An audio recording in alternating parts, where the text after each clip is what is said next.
Good day, dear students.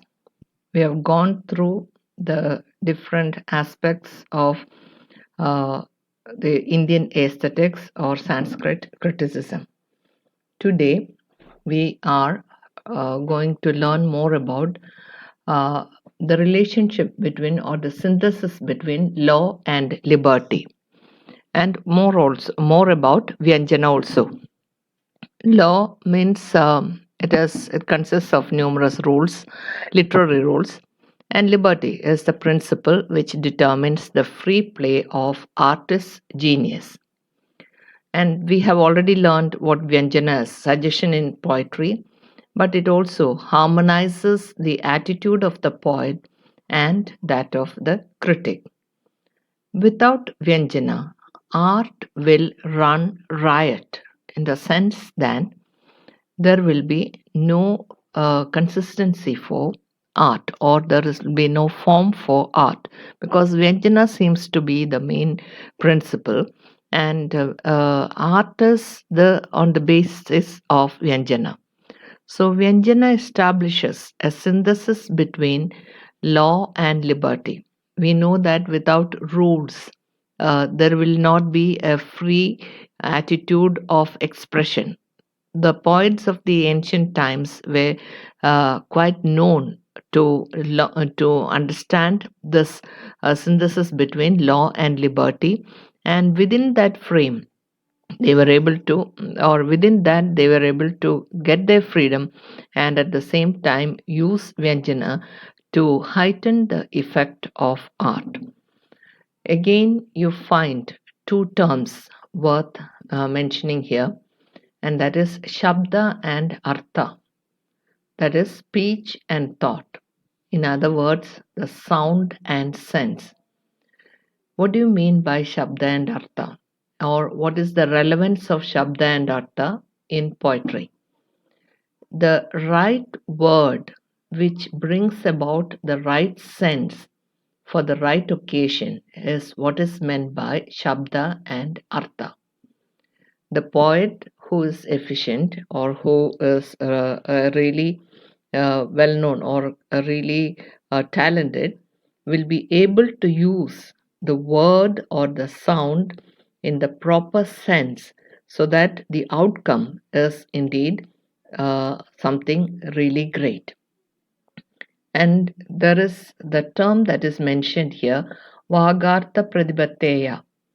This phrase does not mean just words, or because you get the word meaning from a kosha. Kosha is the term that is used in your text. It is called the dictionary. That is, you get dictionary meanings. But in a poem, you use certain words with a more effect than the dictionary meaning. And it is in the sense the word is used that heightens the effect of the poem. And it is this synthesis of the sound and the sense, sound in the sense, the word, and the sense, the meaning that it imparts, is that which the artist has as his part, from his part. And this effectively turns a poem into a great poem, not just an ordinary poem, but a greater poem. Because certain poets have a way of using words in the right sense, in the right manner, and the sense conveyed is far beyond our imagination, and it just heightens our expectation, and it is also enough to fill our mind with the rasa. So the critics are all of the opinion that the poets should be able to understand what it means, and you will find that the term Vagartha Pradipatteya is actually part of a sloga. I'll read out the sloga. It means that not there in the text, but even then it is good for you to understand. It means that Vagartha Vibha Samprattau Vagartha Pradipatteya Jagadaha Vidarau Vande Parvati Parameshwara. It is actually the beginning of the great Kavya Raghuvamsha, and we know that it is Kaldasa who wrote Raghuvamsha, and it is the Canto 1, Sloga 1. It means that Vagarthav plus Iva means Viva means Vakum Arthavum Pole, like speech and sound and sense, or word and thought. It is in that sense. Sampratav means word pritiyade means should not be separated. Vagartha Pradipatyeya, that is വാക്കിൻ്റെയും അർത്ഥത്തിൻ്റെയും ബോധമുണ്ടാകാൻ വേണ്ടി ജഗതൗ ജഗത്തിൻ്റെ പിതരൗ അച്ഛനമ്മമാരായ പാർവതി പരമേശ്വരൗ means Parvati പരമേശ്വരന്മാരെ വന്ദേ മീൻസ് വന്ദിക്കുന്നു. So here this sloga is the asking for the blessings of both Parvati and Parvati Parameshwara, and the poet is asking the blessings in this manner, that the speech and thought, or the sound and sense, shabda and artha, should go together, and they should be together like Parvati Parameshwara, and it is and only then they are the parents of this jagat or this world, and in that manner it is from there everything was created. So here you find that combination, the right combination, Shabda and Artha. And with this, the poet is asking the blessings of both Parvati and Parameshwara to bless him with the right word and the right sense to be used in his poem, so that the poem will be really great. So that kind of a sloga is always the norm for writing all the great slogas and all the great poems. And this blessing is in a way you can find the same type of blessing for even the great epics, both in our country and also in the other countries in English, and even also for the great epics, Greek epics. Also, you find this beginning, the asking for the blessings of their deity or their god. So here Vagartha Pradipatya is actually a synthesis of sound and sense. It should be in such a manner that the artist must be able to use words in the proper sense to convey a broader meaning. I hope you understand the sense. So, Shabda and Artha is indeed very important to a poem, and it is translated as speech and thought, sound and sense. All these are necessary. All these are the terms that are used. But even then, their presence in a poem is that which makes a poem a really effective one or a great one. So the poet who has the skill to use words with a proper sense, in the right sense, is a great poet or the great artist. Okay, we know that poetry is a spontaneous flow from a rasa filled heart. Rasa filled heart means the poet whose heart is filled with rasa, and so he effectively puts into use by creating a poem. And as he creates the poem, he had already in the beginning asked for the blessings of his deity, god and goddess, Parvati and Parameshwara, and he is now setting out on a journey of creating a poem.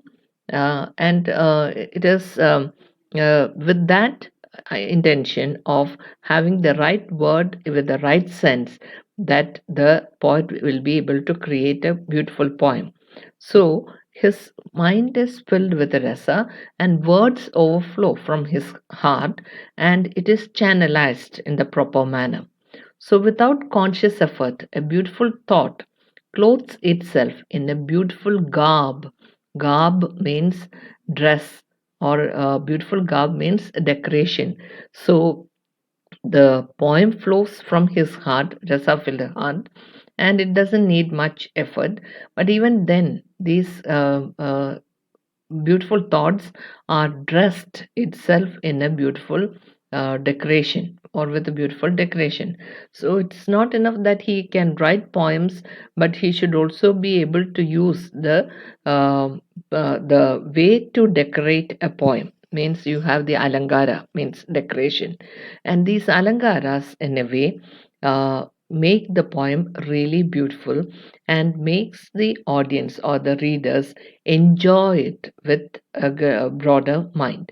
And it is in that sense the term used here, that is, the thought of a poem, beautiful thoughts, and it should be clothed. Thoughts alone will not be enough, and it should, the rasa-filled heart is overflown with words, and those words are collected. And not only that, you decorate the body of the poem with the clothes, not just ordinary clothes, but beautiful garb, so that it becomes so very attractive to the beholder, or the aesthetically filled or aesthetic heart or the aesthetic mind, or a person who has got an aesthetic sense. So here Bhavabudhi remarks, in the case of wise men of this world, word runs after sense.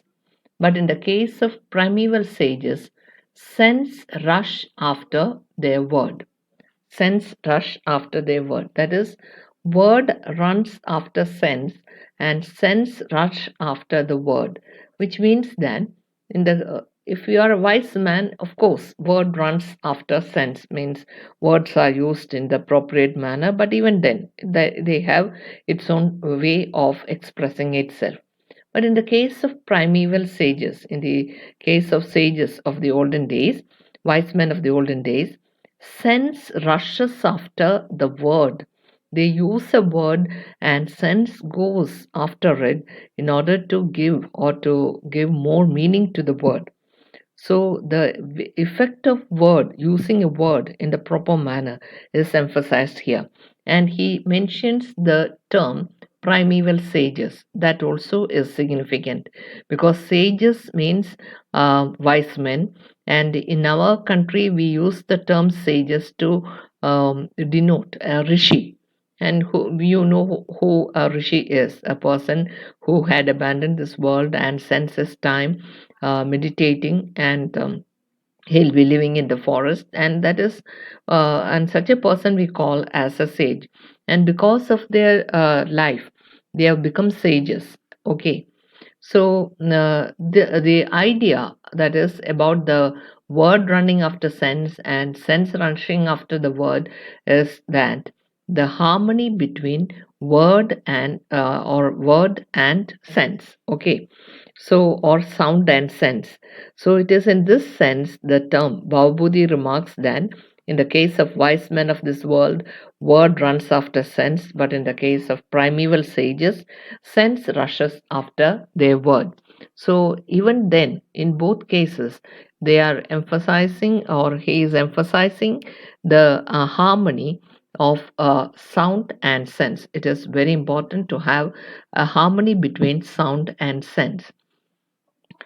When you speak of sense, sense is aggressive. Ordinary people shape its language, because you have a lot of ideas and you have to use proper language to use a sense, because your ideas just rushes, and to channelize it in the proper manner you need to use language properly. So sense follows sound in the case of gifted artists. Sense follows sound in the case of gifted artists, means artists who are really talented. In their case, sense follows the sound. This term is pronounced as rishi, though spelled as RSI, it is pronounced as rishi. And here, the critic is using the term rishi to mean a gifted artist. A gifted artist. Again, he continues to tell us that both prophets and poets are made of the same stuff. Prophets, we know, are people who are inspired by God, vision, and they are blessed with blessed by God, and they can foretell the future. And the poets are also not different. They are also made of the same stuff. Even though they do not have a vision, their vision encompasses even the future. And like the prophets, the poets also will be able to speak about the future and about the otherworldliness of the people, or whatever that really takes their fancy. And this is why you will find that Shelley calls the west wind as a prophet. So here you will find that the prophets, that which prophecy things that are to come. And the poets also have the capacity, or they are also made of the same stuff. They have a vision, and their vision is identical. Their vision is not just connected to the earth alone. Their vision also encompasses the future, or into the distant land which they have not seen, and the things that can be possible to a human being, and even by God. So both prophets and poets are made of the same stuff because their vision is identical. Patadauda remarks. We have come across the term Patadauda earlier. Here also you find the term Patadauda. Patadauda remarks, both Kavi and Rishi are synonymous. Kavi means poet, Rishi means the sage. But here, Rishi is used as in the form of a gifted artist. So, Kavi and Rishi are synonymous, means they are the same. They almost have the same vision. They have the same type of attitude, and they are able to transport the ordinary human beings into a different level. In that manner, also, they are synonymous. Kavi and Rishi are synonymous. So, let's go over to the structure of the poem, or what all things really make a poem beautiful. So, what are the elements of form? Because form of a poem is really important. We have the three important aspects, that is gunas, alangaras, ridi, etc. What is Alangara? Alangara we call as decorative devices. Earlier we have come across the fact that the poem of overflows from the resa filled heart of a poet, and it is clothed in decorative devices like the Alangara, and it is made beautiful. So Alangara is the decorative devices. What about guna? Guna, as such, you can't just have a single word meaning for the term guna. So the critic is giving us a lot more. Guna is not exactly quality or merit, but it is more than that. Guna, if you have a term in Malayalam called gunam. And what is gunam? It is not just merit, it is quality, but it is much more than that. So you find that it could also be artistic collocation of artistic shabda and artha. The artistic collocation of artistic shabda and artha, not just any shabda and artha, but artistic shabda and artha, and the right collocation. And then again, it can also be the absence of defects. Absence of defects again is not just enough to encompass the word guna, and it also has got presence of brightness. That is, it has got a presence of brightness. It also has got an absence of defect, and it is an artistic collocation of artistic shabda and artha. So it is not just quality or merit, it is much more. So what is more? These are the more, that is more than the, it is artistic collocation of shabda and artha, and absence of defects, presence of brightness, all these form the guna. Then you have Ridi, and Ridi, Guna, and Alangara. All these together constitute a literary form. If you check the diagram in page 44, you will find a circle and a triangle, and again you find a circle inside that triangle, and how this Ridi, Guna, Alangara are connected, and the connecting link also is mentioned there. Please go through the diagram and carefully see how it is placed. That is Ridi, Guna, Alangara, then Vyanjana, and Vakrokti. All these you will find there. You just go through it and find out the details. Okay. Then what is content? Content is a sense which is beautiful, the sense that is charming. So here you find that the sense that is charming is again the content. So the content of the poem is that which is beautiful and the sense that is charming. And that has, that is the three important schools of thought in Sanskrit literary criticism, and that is Dwani, Rasa, and Unaya. We have already studied a lot about rasa and rasa theory itself, and that leaves us with the Dwani and Unnaya. But here we are getting more information about Dwani rather than Unnaya. Okay, so let's concentrate on Dwani. So, the three important schools of thought in Sanskrit literary criticism are Dwani, Rasa, and Unnaya. So, what is Dwani? Dwani is Vyanjana. Vyanjana is suggestion in poetry. So we know that without Vyanjana, a poem will not be successful. It can be a poem, but even then, you have the different levels for expressing a Vyanjana, and Dwani is Vyanjana. What is then Vakrokti? Vakrokti is deviation in expression from the commonplace. Deviation in expression, that is, instead of stating the obvious in a roundabout manner, Vakrokti expresses itself. Okay, that roundabout way of saying things is called Vakrokti, that is, deviation in expression from the commonplace. When the deviation is effective, it is termed as Vakrokti. So, why does the poet use this deviation? To make it effective to the poem or to the continuation of the poem. And when the deviation is effective, then we call it as Vakrokti. So, the poet uses deviation of expression from the commonplace in order to make it effective in the poem, and then it is termed as Vakrokti, the deviating way of expressing, that is expressing something, and instead of expressing it in the commonplace manner, he uses a roundabout turn, a deviation, which is to enhance the or to heighten the expectations of the reader, and that becomes really effective. And if it is effective, then you call it as Vakrokti. I hope you really understand the term Vakrokti. Then again, you have the term that is thought is wider than speech, that we know, because thought runs faster than your speech.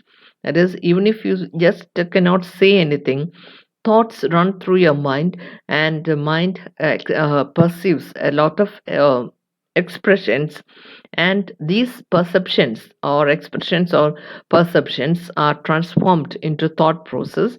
And if you're just looking at a picture, you are not just seeing the picture, you are imagining the terms of the picture and also the scene and the place connected to it. A lot of thought runs through your mind, and thoughts can run faster, and it is also wider than speech. But when you speak, you have the limitations, and you can speak only at a certain speed, and you can't exceed that speed because human beings are endowed with that quality. And you can speak well, but at the same time speedily also, but you cannot catch your thoughts with your speech. Okay, thought is wider than form also. Thought is wider than the form of poetry, and a synthesis of form and content through Vyanjana is the greatest of our achievements regarding art. Is the greatest of our achievement here refers to the achievement of Indian writers or Indian artists, poets, and this is their contribution to the world of art. So, the synthesis of form and content, and this is effected or this is made possible that is synthesis of form and content, is made possible through Vyanjana. And this Vyanjana is the greatest of the contribution of Indians to the world. And it is also one of our achievements regarding art. And when you come to the different things like a rasa, that is rasa paddhati, it is called, and it is the oldest and the most permanent. And this rasa paddhati is very old, very very old, and it is also most permanent because you can use it even now also. There is no need for change in that, because rasa is indeed something that is the most effective thing, or that is the one requirement for the enjoyment of art. And without that there is no art. Okay, the mind of the writer should be filled with art. The mind of the person who is acting out the role, if it is a drama, should be filled with the rasa. And the mind of the perceiver, that is aesthetically filled mind of the audience, will be able to perceive the art, and through his rasa filled mind. Then you have certain people connected to the terms like rasa, like Bamaha is connected to Alangara, because Bamaha gives a lot of expression to Alangara and explains it in detail. Dandin and Vamana are connected to Guna and Ridi. We have come across Guna and Ridi, and not much details about Ridi, but at the same time, Guna is explained in the manner possible. And the people, the aestheticians connected to, or the grammarians who are in who talked more about Guna and Ridi are Dandin and Vamana. Kuntaga developed Vakrokti systematically. Vakrokti is the deviation or the deviating way in which one thought is expressed or a word is said instead of the commonplace. And if it is effective, then it is called Vakrokti, because a poet uses this roundabout manner to make his poem really effective. So, Kundaga, the Indian aesthetician, or the developed Vakrokti systematically. So, here you find the three important names, that is, not three, four: Vamaha, Dandin, and Vamana, and Kundaga. All these four people are really important when you have to learn more about Alangara, Guna and Ridi, and Vakrokti. And you have the other aestheticians for Rasa. You have Anandavardhana, Abhinavagupta, all and Bharada's maxim of rasa, all they have just expressed it. Bharada had just expressed it, but Abhinavagupta and the Vardhana had really explained it in detail. So here you find aestheticians who concentrate, or who gives more importance to the explanation of certain terms which are really part of the great art called poetry. Because as I told you earlier, poetry was the one that originated in the art form, and prose was a later development. You have drama, but it is in the verse form, both in India and also abroad with the Greek dramatist, and even in English also, following the footsteps of the Greeks. In English also, you find the ancient plays written in verse form, like and not just ancient, but even Shakespeare's plays were written in the verse form. So we just we did not have prose, and prose is a much latest development.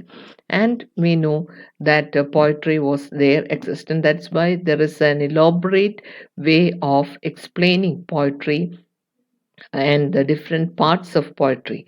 And so we know that our thought runs faster than speech, and thought is also wider than form, and there is to be a synthesis of form and content, form of the poem and the content of the poem. And how is it possible? It is through Vyanjana, and Vyanjana is the greatest achievement of India or Indian artists. And with regard to art, this Vyanjana is really important. And Rasa Padhati is the oldest and the most permanent, and the people connected to the other forms like Alangara is Bamaha and Guna and Ridi were two terms that are explained in detail by Dandin and Vamana. And then Vakrokti was developed systematically, um, developed systematically and explained well by Kundaga. So all these names are really important and worth remembering. Okay,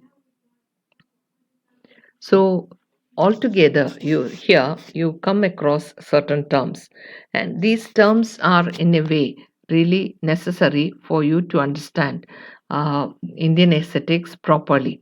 And you have to come across the different schools of Sanskrit literary criticism, and I'll go through it once again. That is, Dwani is Vyanjana, and what about Vakrokti? Vakrokti is deviation in expression from the commonplace, and when the deviation is effective, we term it as Vakrokti. And content means the sense that is beautiful, the sense that is charming. We also come across the maxim that form and content are really important. And again, you have Ridi, Guna, and Alangara. All these together constitute the literary form. Alangara, what is Alangara? Alangara is decorative devices, and you have the elements of form like Guna, Alangara, and Ridi. And artistic collocation of artistic Shabda and Artha, and absence of defects, presence of brightness can also be something called Guna, because Guna just do not have a single synonym, but all these together forms the meaning of Guna. So the term Guna is also explained. We know that the sense is aggressive, and ordinary people shape its language. Sense follows sound like in sound and sense. In the case of gifted artists, and Rishi is actually a term for a gifted artist. It is also a synonym for the sage in Indian context. Prophets and saints are also made of the same stuff because their vision is identical. According to Bhattadauda, Kavi and Rishi are synonymous. So you have Gunas, Alangaras, Ridi and Dwani Rasa and Unaya, and also Vyanjana and Vakrokti. We also connect Dwani to Vyanjana because Dwani is also another aspect of Vyanjana. Then the question comes, what is Vakrokti? It is deviation from the commonplace, and when the deviation is effective, we call it as Vakrokti. And we also have this feeling that thought is wider than speech, thought is wider than even form, also. And you find that it is indeed a synthesis of form and content through Vyanjana is the greatest contribution of Indian artists regarding art. Okay, if of our achievement, our here refers to Indian aestheticians or Indian artists, or artists means Indian poets regarding art. Okay, they have found or they have understood Vyanjana in the proper manner and used it effectively in their poems, so that the poems are really something that is to be enjoyed in detail. And you also find their poems really of the highest degree, and even the middle one also there is there, and also the lower form of poetry is also there. We'll learn about it in the next class. Okay, so I'm not explaining that now because we have details about the poem based on Vyanjana. How to judge a poem based on Vyanjana is also said there. The combination of Shabda and Artha is indeed the right manner of combination is necessary. This is why the poet is asking for the blessings of his god and goddess and Parvati Parameshwara, and he is asking for the blessing of the word and content, Shabda and Artha, in his poems, like the combination of Parvati and Parameshwara. and how their combination is effective. Likewise, Shabda and Artha should also be effective in their poem. Is the request of the poet, and with that request he starts the poem. And the Vagartha Pradipatya is the sloga that comes in Jaghvamsha by Kalidasa, and it is the first sloga of Canto 1. Canto 1 means the first one, and this is how the great poem begins. So asking for the blessings, invoking the blessings of the deity is indeed a practice among all the poets. In this sense, he combines the theme of the poem with also the right manner of the combination, like sound and sense should go together. Shabda and Artha should be effective in his poem.